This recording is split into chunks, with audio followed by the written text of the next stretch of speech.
ETF index mutual funds నేర్చుకుని stock మార్కెట్లో రాణించాలనుకుంటున్నారా? వెంటనే ఈ నెంబర్కి కాల్ చేయండి. Hi sir. హలో అమ్మా. సార్, ఆటిజంలో ఇవి పెట్టకూడదు, అవి పెట్టకూడదు, డైరీ ప్రొడక్ట్స్ ఇవ్వకూడదు, లేదంటే పర్టికులర్‌గా ఇవే ఇవ్వాలి అని చెప్తూ ఉంటారు. డూస్ అవునమ్మా. అండ్ డోంట్స్ స్పెషల్‌గా ఫుడ్ హ్యాబిట్స్‌కి సంబంధించి రైట్, మాట్లాడుకోవాల్సొస్తే అసలు అవి ఎంతవరకు వర్కౌట్ అవుతది? ఎలా చేయాలి? ఎప్పటి వరకు చేయాలి? అంటే తరచూ ఇప్పుడు నేనున్నాననుకోండి సార్, నేనే స్పెషల్ కిడ్ పేరెంట్‌ని అనుకోండి. నేను చేయాలనుకుంటాను. బట్ మా అమ్మమ్మలు గాని, అత్తమ్మలు గాని, మా అమ్మలు గాని దే డోంట్ సపోర్ట్. చాలా ఇంకెప్పుడు ఆబ్స్టికల్స్ ఉంటాయమ్మా. ఈ ఏజ్‌లో కాకపోతే ఇంకే ఏజ్‌లో తింటారు. ఇప్పుడు కాకపోతే ఇప్పుడు బక్కగుంది గదా! వెయిట్ లేదు గదా! వెయిట్ ఉంది గదా! రకరకాలు చెప్తూ ఉంటారు గదా! ఆల్రెడీ మదన పడుతూ ఉంటాం. ఫైట్ చేస్తూ ఉంటాం బీయింగ్ ఎ పేరెంట్స్. మదర్‌కి ఎక్కువ ఆ బాధ ఉంటది ఎట్లా అయినా 100%. సో, అప్పుడు ఏం పెట్టాలి? ఏం పెట్టకూడదు? నిజంగా పెట్టాలా? పెట్టకూడదా? గూగుల్ చేస్తే రకరకాల ఇన్ఫర్మేషన్. ఏది తీసుకోవాలో, తీసుకోకూడదో అర్థం గాని సిట్యుయేషన్స్‌లో ఉంటాం.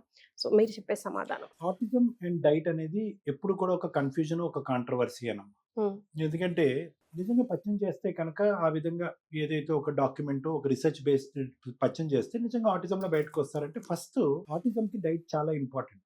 Diet is a very important. ఇప్పుడే కాదు, ఆల్మోస్ట్ 28-30 ఇయర్స్ బట్టి డైట్ మీద రీసెర్చ్ జరుగుతూనే ఉంది. ఎప్పుడు కూడా డైట్ అనేది చాలా ఇంపార్టెంట్. అరిజోనా రీసెర్చ్ ఇన్స్టిట్యూట్ కూడా డైట్ ప్రోటోకాల్స్ ఇచ్చింది. హ్మ్. డైట్ ఎలర్జెన్స్ అంటే ఏంటి కనుక్కోండి, casein free, gluten free diet. ఈ రెండిట్ల గురించే మాట్లాడతారు వాళ్ళు, అవును ఇంకేం సార్. మాట్లాడరు. హ్మ్. కెసిన్ ఫ్రీ అంటే మిల్క్ ఫ్రీ, గ్లూటెన్ ఫ్రీ అంటే వీట్ ఫ్రీ. Wheat free. హ్మ్. డైట్ గురించి మాట్లాడతారు. అయితే autism will not get recovered because of diet. హ్మ్. డైట్ వల్ల ఆటిజం అనేటటువంటిది క్లియర్ అవటం అనేది కాదు. డైట్ అనేటటువంటిది ఆల్మోస్ట్ 60-75% మంది పిల్లలకి 30-40% ఉపయోగపడుతుంది. హ్మ్. ఎటువంటి లక్షణాల మీద ప్రధానంగా ఉపయోగపడుతుంది అనేది కూడా మనం చూసుకోవాలి. చాలా సందర్భాల్లో నేను దగ్గర 121 సిమ్టమ్స్ ఉంటాయి, 21 డిఫరెంట్ కేటగిరీస్ ఆఫ్ ఆటిజం ఉంటుంది.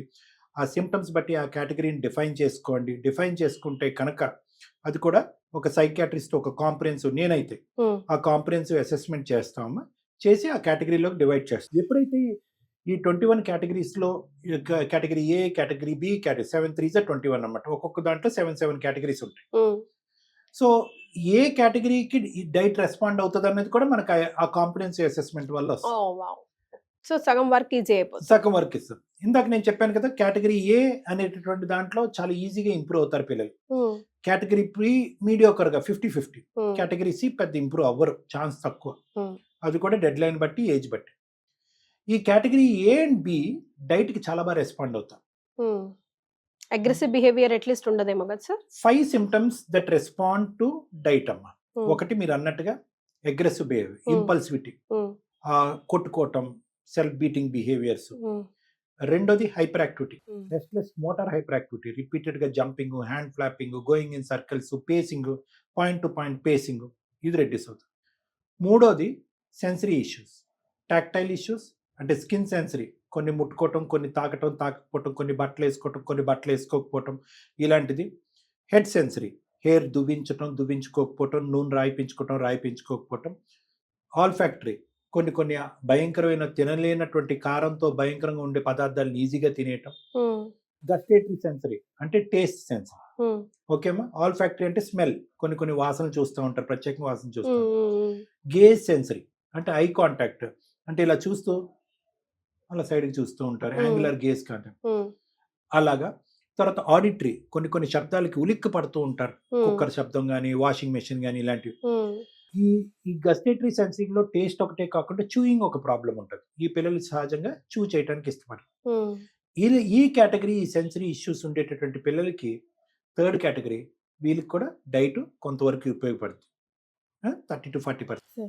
నాలుగో కేటగిరీ ఏంటంటే కనుక స్లీప్ ఇష్యూస్. హ్మ్. యూజువల్గా ఆటిజం పిల్లల్లో సహజంగా వచ్చే నిద్ర సమస్య ఏంటి? Late to bed, late to rice. హ్మ్. మధ్యాహ్నం 3-4 గంటలు పడుకుంటారు. హ్మ్. రాత్రి పడుకోమంటే 12 తర్వాతే పడుకుంటారు. అప్పటి వరకు గెంతుతారు, ఉరుకుతారు. ఇవన్నీ ఈ స్లీప్ ప్యాటర్న్ కూడా ఇంప్రూవ్ అవుతుంది. ఐదోది ఏంటంటే ఫోకస్ అండ్ కాన్సన్ట్రేషన్. అంటే చేసేటటువంటి పని వాళ్ళకి నచ్చేటటువంటి పనులు కాదు, మనకి నచ్చేటటువంటి, మనం చెప్పేటటువంటి మాటలు, name calling, response, eye contact, diet follow. హ్మ్. అయితే ఇప్పుడు ప్రాబ్లం ఏంటంటే డైట్ ఫాలో అవుతే కనుక డైట్కి 3 సమస్యలు ఉన్నాయి. ఒకటి, అసలు డైట్ అంటే ఏంటి? హ్మ్. రీసెర్చ్ బేసిస్ మీద సైంటిఫిక్ ఎవిడెన్స్, అధ్యయనం జరిగినటువంటి డైట్ ఏది ప్రపంచంలో? హ్మ్. డైట్. చేస్తే కనుక ఎంతకాలం చేయాలి, ఇది రెండోది. కొంతమంది ఏంటంటే 6 సంవత్సరాలు 7 సంవత్సరాలు 20 సంవత్సరాలు చేస్తుంటారు, అలా చేయకూడదు, అది ఓకే waste. ఓకే రెండోది. మూడో అంశం ఏంటంటే డైట్ ఎంత stringent గా ఉండాలి. 100% చేయాలా, లేదంటే ఒక 60-70% చేస్తే పర్లేదు. ఈ 3 ప్రశ్నలకి మనం సమాధానం చెప్తే కనుక చాలా మంది తల్లిదండ్రుల నెత్తి మీద భారం దించిన వాళ్ళం అవుతాం. సరే ఒకటి మీరు గుర్తుపెట్టుకోవాల్సింది ఏంటంటే diet is a facilitator, not a cure.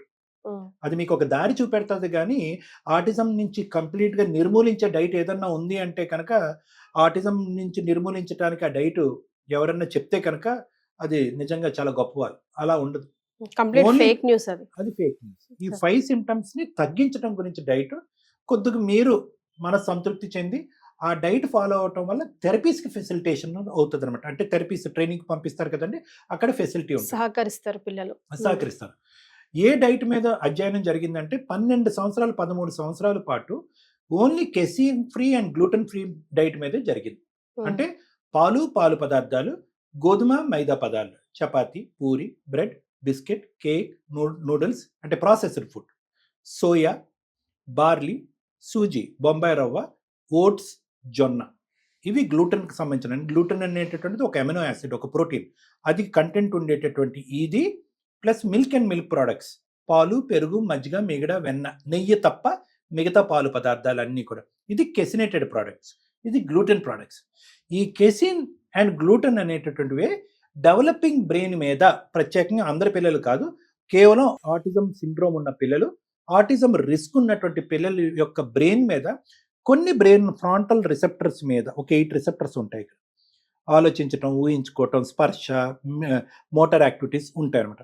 వాటి మీద ఈ కెసిన్ అండ్ గ్లూటెన్ ఎదిగేటటువంటి పిల్లల యొక్క బ్రెయిన్ రిసెప్టర్స్ మీద ప్రభావం చూపెడుతుంది అనేది ఒక అద్భుతమైన డౌట్లెస్ రీసెర్చ్ అయితే వచ్చేసింది.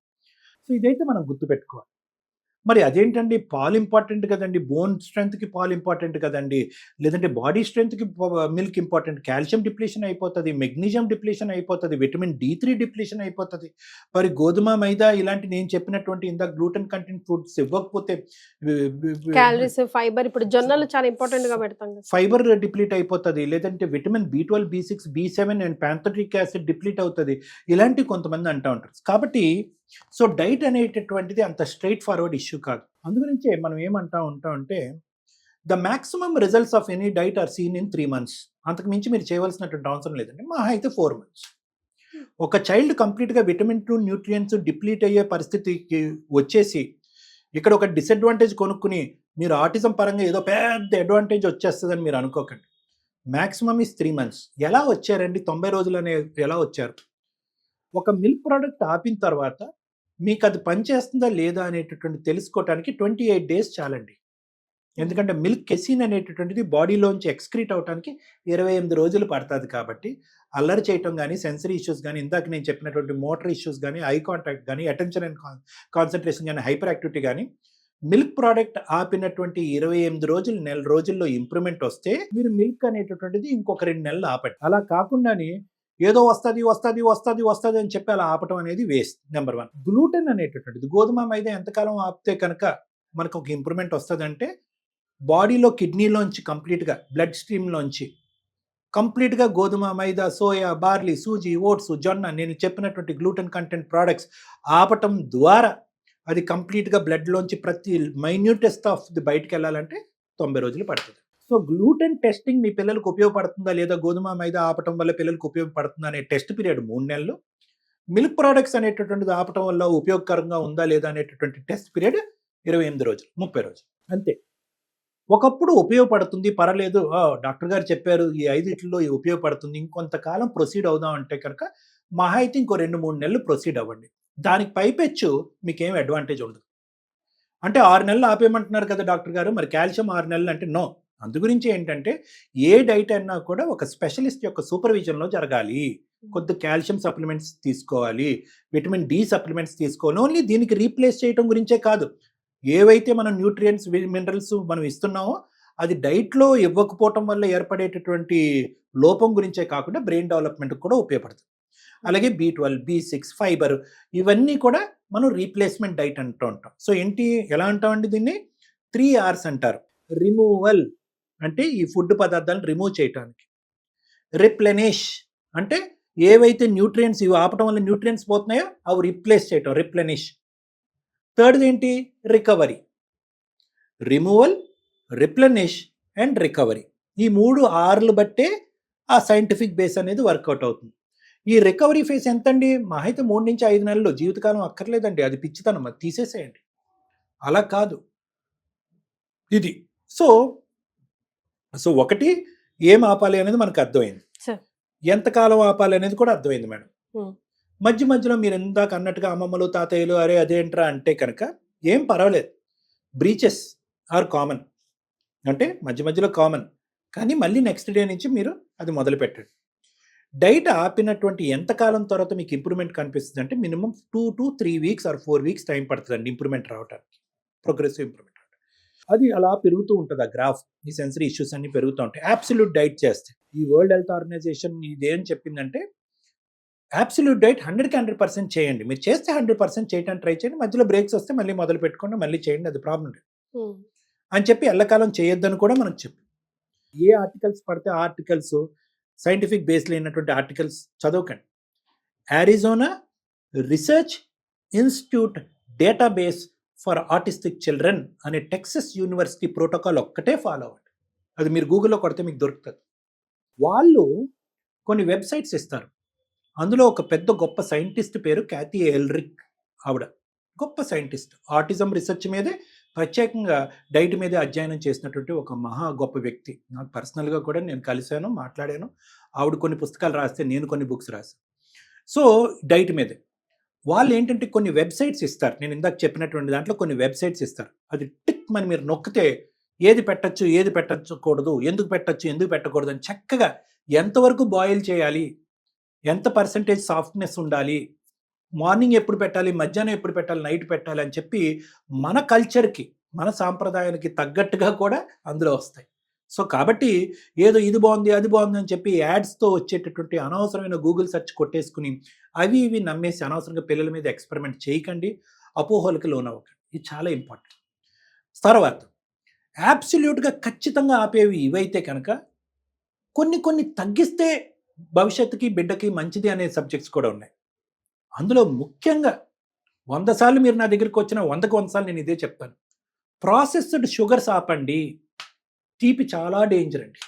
ఏది అది ఫ్రూట్ నుంచి వచ్చినటువంటి కొన్ని షుగర్స్ అయినా పర్లేదు, లేదంటే డైరెక్ట్గా వైట్ షుగర్స్ అయినా పర్లేదు. చాలా హైపర్ అయిపోతారు పిల్లలు ఆ షుగర్స్కి. ఒకేసారి ఆ గ్లైసిమిక్ ఇండెక్స్ గ్రాఫ్ బ్లడ్లో ఇలా పెరగటం వల్ల అది బ్రెయిన్కి ఒకేసారి గ్లూకోజ్ సప్లై చేయటం వల్ల ఈ సెన్సరీ మోటార్ ఇష్యూస్ ఎక్కువైపోతాయి అన్నమాట. అవి ఆపిన తర్వాత మీరు కొన్ని అద్భుతాలు చూడొచ్చు. కొంతమంది అంటారు బెల్లం ఇవ్వచ్చా అండి, తేనె పెట్టచ్చా అని. పర్వాలేదు, మోడరేట్గా పెట్టచ్చు. ఫ్రూట్ షుగర్స్ పర్వాలేదా అండి అంటారు. ఫ్రూట్ షుగర్స్ పర్వాలేదు, కానీ ఏదన్నా కూడా అతిగా పెట్టకూడదు. ఇంత బనానాలు 3 పూట్ల బనానా, ఈ పిల్లలు బనానాస్ ఎక్కువ తింటూ ఉంటారు, ఇష్టపడతారు బనానాలు, ఎందుకంటే సాఫ్ట్గా ఉంటుంది కదండి, నవలక్కర్లేదు. సో అది మింగేస్తూ ఉంటారు వాళ్ళు. తల్లిదండ్రులు ఏదో వెళ్తుంది కదా అని చెప్పి బనానాస్. ఎందుకంటే ప్రత్యేకంగా ఆటిజం పిల్లల్లో ఉన్న ప్రాబ్లం ఏంటంటే డైట్ అలాగే కుర్చీలో కూర్చొని చెప్పడం చాలా ఈజీ. ఈ పిల్లలు చాలా ఫుడ్ ఫ్యాటిజం ఉంటుంది, చాలా స్పెసిఫిక్, కంపల్సరీ పిక్కీ ఈటింగ్ అమ్మా. ఇంకోటి ఏంటంటే మనల్ని లొంగ తీసేసుకుంటారమ్మా. అదేంటమ్మా అది ఎలా పెడుతున్నారని మనం అన్నాం అనుకోండి, పేరెంట్ వచ్చి ఏమంటారు, సార్ అది తప్ప ఏది తింటలేదండి అంటారు. ఏదో ఒకటి కడుపులోకి వెళ్ళాలి. సో కాబట్టి వాళ్ళు అలా మౌల్డ్ చేసుకుంటారు. కాబట్టి ఫ్రూట్ షుగర్స్ అయినా మితిగా ఉండాలి, అతిగా ఉండకూడదు. బెల్లమైనా, తేనైనా, ఏదైనా బ్రౌన్ షుగర్ అయినా, వాట్ ఎవర్ ఇట్ ఈస్, చాలా లిమిటెడ్ కాంటెక్స్ట్లో ఉండాలి. ఆర్టిఫిషియల్ కలరింగ్ ఏజెంట్స్, కొంతమంది కొన్ని ఇన్స్టిట్యూట్లో అక్కడ కూడా పులుపు పెట్టడం ఆపేయాలా డాక్టర్ గారు అంటారు. సో పులుపు అనేది కూడా కొన్ని సందర్భాల్లో హైపర్ యాక్టివిటీ దారి తీస్తుంది, కానీ పులుపు ఆపేస్తే చాలా డేంజర్ అమ్మ. ఆల్మోస్ట్ మీరు ఫ్రూట్స్ అన్నీ ఆపేయాలి. మీరు నారింజ, బత్తాయి, ద్రాక్ష, చింతపండు, నిమ్మకాయ, టొమాటో అన్నీ ఆపేసేయాలి. ఇంకేముంది, సిట్రిక్ యాసిడ్ ఎక్కడుంది, విటమిన్ సి ఎక్కడుంది, ఫ్రూట్స్ చాలా ఇంపార్టెంట్. కాబట్టి ఏంటంటే నేను పులుపు, షుగర్స్ అయితే వద్దు అని అంటాను వీలైనంత వరకు. పులుపుకి సంబంధించి తగ్గించుకోండి అని అంటూ ఉంటాను మన ఇండియన్ డైట్స్ ప్రకారం. ఇవి డైట్ పరమైనటువంటి ముఖ్యమైనటువంటి అంశాలు. ఒక్కొక్క not every child is equal. మనకు అర్థమైపోతుంటది కదా సార్, ఆ పేరెంట్ కి ఏది పడుతుందో ఏది పడట్లేదో, ఏది తిన్నప్పుడు ఫ్రూట్స్ విషయంలో ముఖ్యంగా అది చూసుకొని జాగ్రత్తగా పెట్టాలండి. మీరు అన్నట్టు వెబ్సైట్ లింక్ కూడా ఇచ్చారు కాబట్టి అది చాలా మంది పేరెంట్స్ కి కూడా ఉపయోగపడచ్చు. Thank you so much. Thank you.